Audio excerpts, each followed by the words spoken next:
Hi, this is a value updates channel. நம்ம சேனலை subscribe பண்ணுங்கள். இன்றைக்கி ஒரு சட்ட விளக்கம் என்னன்னு பார்த்தீங்கன்னா, இறந்த மனைவிக்கு சொத்தில் கணவனுக்கு உரிமை கிடையாது அப்படிங்கிற ஒரு தலைப்பு. எதுக்காக இறந்த மனைவியினுடைய சொத்தில் கணவனுக்கு உரிமை இல்லை அப்படின்னு பார்க்கும்போது, அது எப்போது அப்படிங்கும்போது, ஒரு வழக்கில் மும்பை நீதிமன்றம் தீர்ப்பு என்னன்னு கொடுத்துருக்காங்க.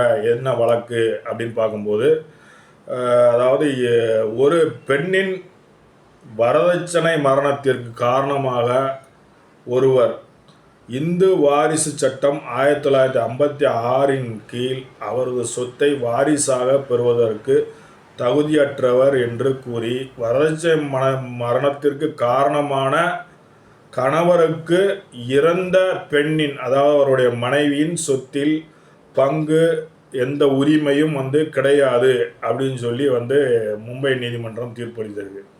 அதாவது ஒரு கணவன் மனைவியை வரதட்சணை கொடுமை மூலியமாக மரணத்தை ஏற்படுத்தினால் மனைவியினுடைய சொத்தில் உள்ளக்கு பங்குதாரராக கணவன் வர முடியாது அப்படிங்கிறது தான் இதனுடைய சுருக்கம்.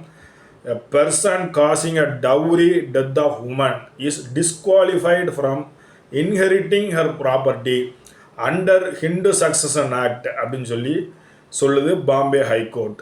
இது முக்கியமான ஒரு தீர்ப்பு. நிறைய பேர் தெரிஞ்சுக்கோங்க. அது சட்ட விளக்கத்துக்காக நம்ம சொல்கிறோம், சட்ட அறிவுக்காக. நன்றி, வணக்கம்.